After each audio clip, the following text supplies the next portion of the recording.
like it just gotta be like you're dizzy after a while. Yeah, so conservative-leaning voters in a study routinely dismissed the possibility of Democratic wave election, with some describing the prospect as fake news.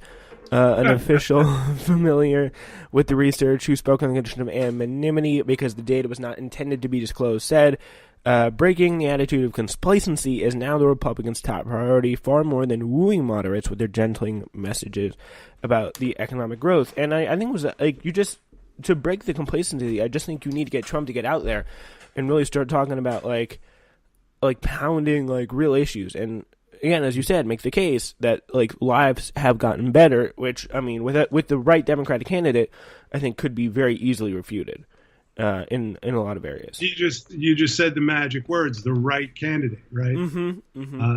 And that gets back to how a race gets run locally. If a moderate Democrat, listen, it's clear a moderate Democrat can win in red states. I mean, there are moderate Democrats holding off conservative competitors in red states right now. So it is about the right candidate. It's about the right message. What works in Florida won't work in Arizona. What works in Arizona won't work in Ohio. It's that simple. Yeah, and then there's like what type of Democrat you really want to represent you. You get Conor Lamb, someone who like attacks Nancy Pelosi from the right, and you're saying like, I really don't want that kind of Democrat out in the like represent. He should just be a Republican because you just don't get the sense he's actually going to be like actually going to be a positive vote, or someone like a Doug Jones who's like the exact same way. He could vote for Kavanaugh or whatever. Well, I think that's an interesting point. And that's why I also believe that party affiliation is starting to mean less and less. It means much in the political community. It means that they'll funnel money in your direction. But if you're of a like party, but there are plenty of Democrats right now who by their opinions, their attitudes, the issues that the sides of the issues they're espousing, they would easily be at home in the Republican Party. I really think there's definitely like three issues. I think there really is like in truth, there's like three parties. Like you got progressive Democrats, like the Bernie Sanders type people. Then you got Hillary Clinton and people like Paul Ryan. That like nobody likes, apparently. Yeah, neither are not very popular. And then you can get like that could be like the centrist like Republican Party in a way, like because with like I mean there would be some small differences. Yes, and I I have been saying for years and years that the two-party system is bankrupt. It really is. And I think we're seeing that now. Just like, electronic communication has disrupted everybody's business models. Well, that's one that's going to be disrupted. Mm-hmm. Yeah. It is. It's just electronic communication. Like people are getting out there. They're getting like new ideas out there, and that's what's really changing. I think a lot of people's minds. And speaking of changing a lot of people's minds, Michael Avenatti, or as Tucker Carlson calls him, the creepy porn lawyer, went on his show today, or recently anyway. He's the lawyer of Stormy Daniels. Michael Avenatti is. Tucker asked Fox News host Tucker Carlson when he last watched pornography during a heated interview on Thursday evening. They've both taken some swipes in the past few weeks, and I want to know, have you seen that interview? I'm sure you have. I did see that interview. I thought it was one of the funniest mudslinging contests I've seen on television in a long time. They're both very accomplished at slinging mud at people because, like, Tucker Carlson, he does that well. Michael Avenatti, he's a lawyer. He sounded very lawyery in that interview, and yeah, he sure does that well. He's a natural politician, Avenatti. Mm-hmm. So it's it's great ratings for Tucker Carlson. Yeah. it makes sense. I mean, yes, are they probably ideologically opposed on a number of issues? Sure. They're probably both libertarians, just on different sides of the fence. And there is no reason. The term creepy porn lawyer is great for ratings. But he did ask Avenatti a number of questions up front about his what he might consider a reasonable policy towards Russia. And I thought that was pretty legitimate. I would agree. So they certainly seem to dislike one another. And it makes great television. He's a sideshow.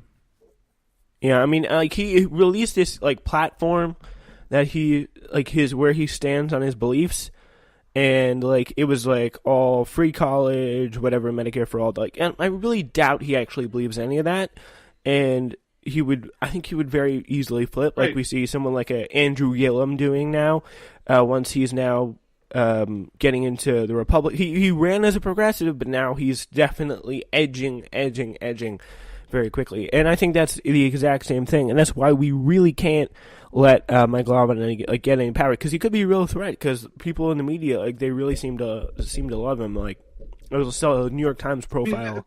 But let's be honest. Why? You can answer this question very easily. Why did they love him? Because he's good for ratings.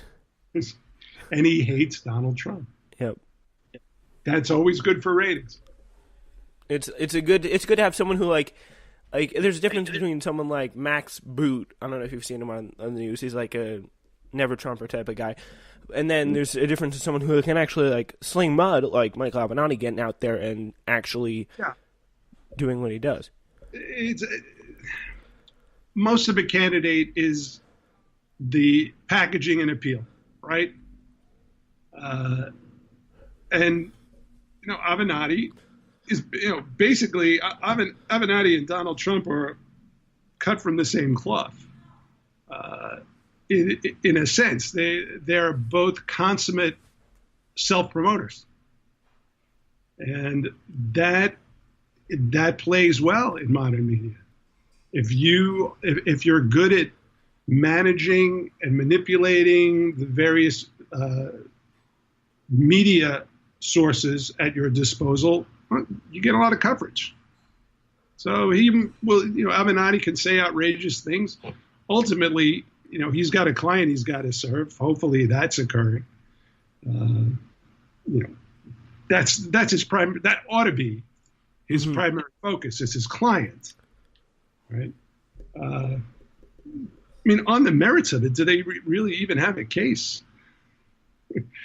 She took money to stay silent, and she didn't. So, who knows? There might be extenuating circumstances in all this we know nothing about, but it dovetailed so nicely into Michael Cohen and these payments and Donald Trump's businesses, and now you can the tangents of campaign finance allegations. It's all just a show. It's a huge. It's the muddying of the waters in the biggest way possible, in a giant power grab. That's really how I see it. Yeah, it's definitely a pretty strong power grab, because if you look at he asked probably what I thought was probably the most interesting question that I would have liked to see him answer Tucker Carlson of Avenatti. He's like, Stormy Daniels is out like doing her like strip clubs and all that, and you're out here on TV trying to run for president. Like, you seem like you're exploiting her, and you're exploiting her case against Donald Trump to elevate you into this higher standard. And he didn't want to answer it until it seemed like he was finally going to answer it, and then Tucker Carlson said, "Okay, we really have to go." And I was like, come on. I would have liked to see him answer that, because it would be interesting. If he actually decides to put himself out there, I would have liked to see him answer that for future purposes. I can guarantee he's got a lot of skeletons in his closet. So. Yeah, that does seem actually quite accurate. He's been linked to it. He's been linked to a number of defunct corporations that owe back taxes. He's got. There was some franchise issues involved. He's going to have to explain quite a bit. Right now, he's getting a pass. He gets a pass on the liberal media, but he wouldn't get a pass for long. Yeah, I mean, I personally don't want to see him go anywhere near like the presidency. Like, there's like actual people who are political and have these beliefs who I'd personally like to see run, who are not Mike Lavinati, just to say the least. And I mean, he just seems to me to be like a con man, kind of like in it for the long haul. Well, I think we're seeing the era of non-political politicians. It's that simple. Media appeal means much more than it used to. Yep.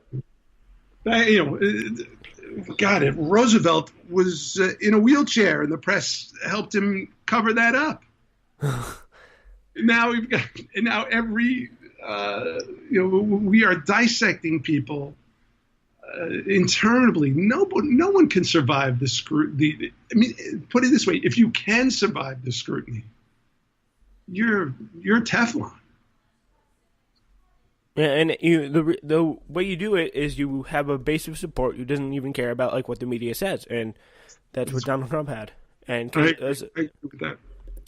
And a lot of people, I think that's a lot of people in the country. Like, if you actually build up a base of people, and it could be on the left or on the right, who distrust the media enough, you could easily sail, you could easily sail to like very high places. And like, for example, and this is not a big race, but there is a candidate who was found like kind of over exaggerating her working class background in New York for the state Senate race. And she like 10 different magazines and 10 different like publications did a hit piece on her, and she was actually pretty far left. And then this past Thursday, she ended up winning her seat to the election, which like it shows you that is a big. You got to talk to those local folks. What were they thinking? What else did she say that just discounted all of the all the phony? I think it was like North Brooklyn where she won, and I think she was very far. She was like Medicare for All, free college, the whole kind of Bernie Sanders type platform, and she was also very big on like rights of sex workers and all that stuff. So, if she was another one of those people, very strong platform, opposed Trump, but just not for the sake of that was her entire like she didn't run at Trump as an issue, which is right. Luckily, right. I don't see too many people doing that so far. They seem to have their other stuff, but like maybe it was just Hillary Clinton. But I would hope that